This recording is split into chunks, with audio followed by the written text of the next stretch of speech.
नमस्कार, आप देख रहे हैं हर्पल न्यूज और मैं हूं आपके साथ माधुरी तिवारी। खबरों की शुरुआत करेंगे। गृह मंत्री अमित शाह शुक्रवार को लखनऊ में वृंदावन योजना स्थित डिफेंस एक्सपो मैदान में शाह अवध क्षेत्र के शक्ति प्रभारियों और संयोजकों को बूथ जीत का मंत्र देंगे।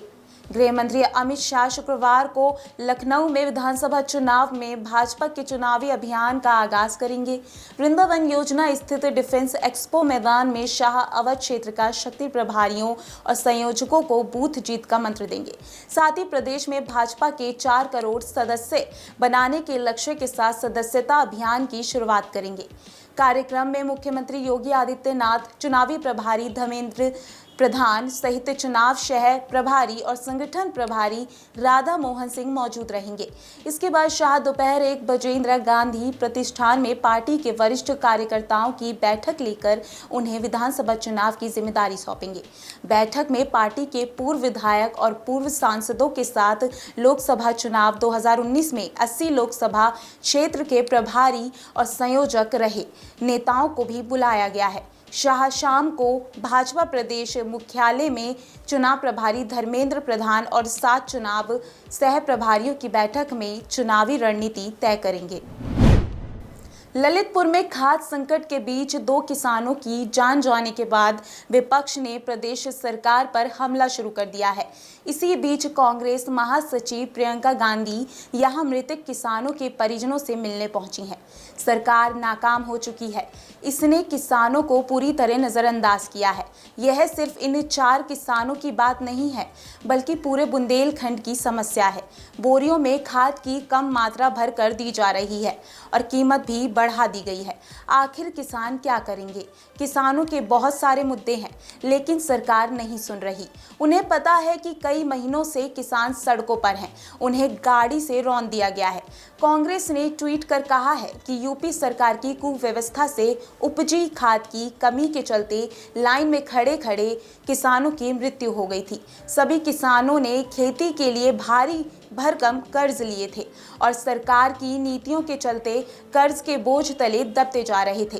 खाद ना मिलना, मुआवजा ना मिलना और फसल बर्बादी से किसानों की समस्याएं बढ़ती जा रही थी। नहीं रही है। आप जानते हैं किसान सड़क पे आ गया है, महीनों से सड़क पे है, लेकिन कहीं भी इसकी सुनवाई नहीं है। कहीं कुचला जा रहा है गाड़ी के नीचे, तो कहीं इस तरह की चीज़ों से कुचला जा रहा है। अच्छा, यहाँ आते आते आपने देखा कि अन्ना ये क्या आवारा पशु है हर जगह। यहाँ पे शायद अन्ना प्रथा कहते हैं उसको। अब ये भी बता रहे थे कि पूरी रात बैठे रहते हैं खेत में, पूरी रात खेत में बैठे। यहाँ बारिश हो गई, आखिरी बारिश, कह रहे हैं कि वो तो भगवान की देन थी कि हमारे खेतों में पानी आया। उसके बाद कम से कम आप खाद तो दिलवा देते हमें। तो सब कर्ज में है बेचारे, खाद नहीं मिल रही है।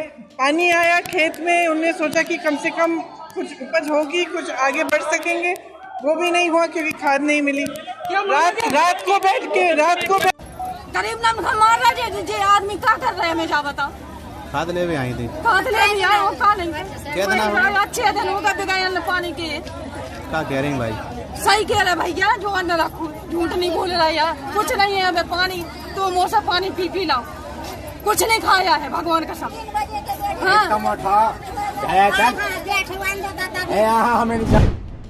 सीएम योगी आदित्यनाथ ने दीपावली मेले विकास दीपोत्सव का उद्घाटन किया। इस मौके पर उन्होंने कहा कि आज प्रदेश के 17 नगर निगम समेत 217 नगर पालिका में यह विकास दीपोत्सव हो रहा है। इसके पीछे मकसद साफ है। 1.5 साल से कोरोना महामारी से जूझ रहे आत्मनिर्भर भारत के लिए लोकल फॉर वोकल की अवधारणा पर काम करना होगा। इस विकास दीपोत्सव से 1500 दुकान जुड़ी हैं और सब लोकल को बढ़ावा दिया है। स्थानीय परंपरागत उत्पाद को आगे बढ़ाते हुए 1 सप्ताह कार्यक्रम चलेगा। यह मेला लखनऊ के गोमती तट पर झूलेलाल वाटिका में लगा हुआ है।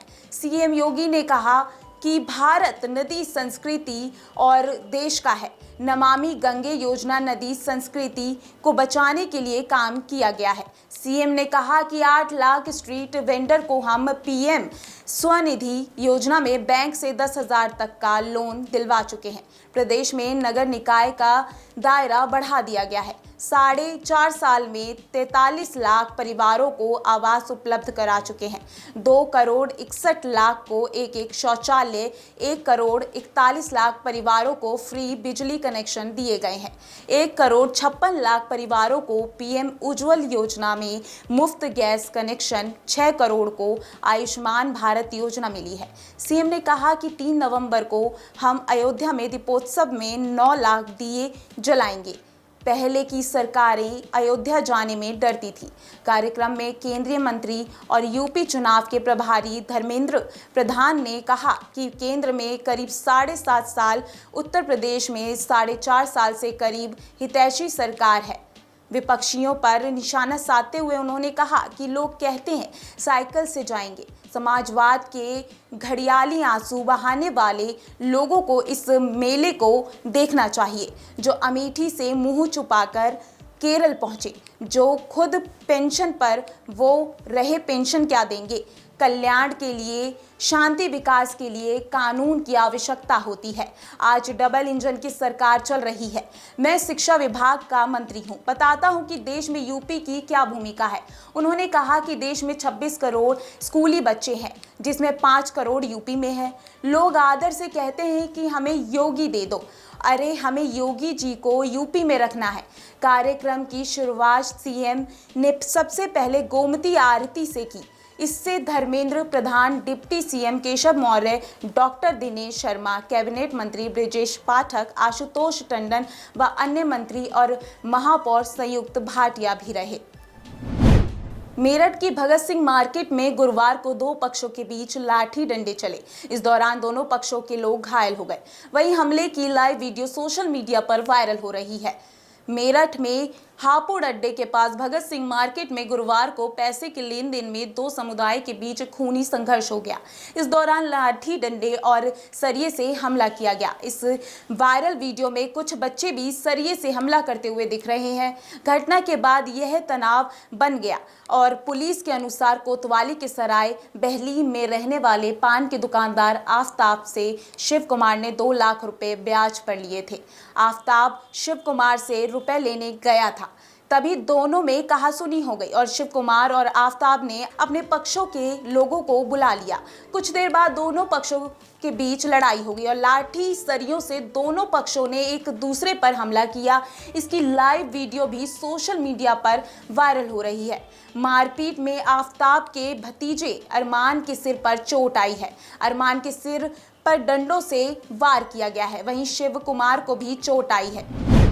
यूपी विधानसभा चुनाव से पहले उत्तर प्रदेश में अपने करीब 30 लाख बूथ कार्यकर्ताओं को दिवाली का तोहफा भेजेगी। इन तोहफों में मिठाई, दरवाजे के पर्दे और कमल की आकार के मिट्टी के दीपक होंगे। इसके साथ ही प्रधानमंत्री नरेंद्र मोदी और मुख्यमंत्री योगी आदित्यनाथ की विभिन्न विकास योजनाओं वाली एक बुकलेट भी कार्यकर्ताओं को भेजी जा रही है, ताकि कार्यकर्ता लोगों को योजनाओं के बारे में समझा सके। उत्तर प्रदेश विधानसभा चुनाव से पहले भारतीय जनता पार्टी अपने वोटरों को लुभाने की कोशिश कर रही है और इसी के साथ बीजेपी अपने कार्यकर्ताओं को भी खुश करने में लगी हुई है। उत्तर प्रदेश विधानसभा चुनाव से पहले भारतीय जनता पार्टी अपने वोटरों को लुभाने की कोशिश में जुटी हुई है, लेकिन इसी के साथ बीजेपी अपने कार्यकर्ताओं को भी खुश करने में लगी हुई है। यूपी बीजेपी के उपाध्यक्ष विजय बहादुर पाठक ने कहा कि दिवाली पर लोगों की उपहार देना हमारी परंपरा है। उन्होंने कहा कि हम कैडर आधारित पार्टी हैं, इसलिए स्वाभाविक रूप से इस बार हम दिवाली के शुभ अवसर पर अपने कैडर से जुड़ रहे हैं।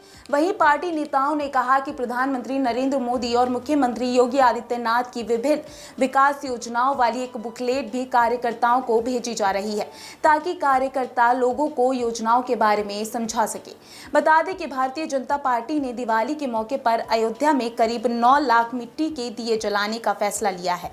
एक एक दिया उन लोगों को समर्पित किया जाएगा जो यूपी के शहरी क्षेत्रों में सरकार की मुफ्त आवास योजना से प्रसन्न है। वहीं शहरी और ग्रामीण क्षेत्रों को मिला दिया जाए तो ये आंकड़ा 45 लाख तक पहुंच जाएगा। कहा जा रहा है कि बीजेपी दिवाली के मौके पर 45 लाख दिए जला सकती है। शुक्रवार को केंद्रीय गृह मंत्री अमित शाह लखनऊ पहुंच रहे हैं। आज वो यूपी चुनाव 2022 को लेकर पार्टी का ब्लूप्रिंट तैयार कर सकते हैं। साल 2014 में अमित शाह ने ही लोकसभा चुनाव के लिए यूपी में ब्लूप्रिंट तैयार किया था। अमित शाह उस वक्त यूपी प्रभारी नियुक्त किए गए थे। फिलहाल के लिए आज की खबरों में बस इतना ही। देखते रहिए हर्पल न्यूज़। नमस्कार।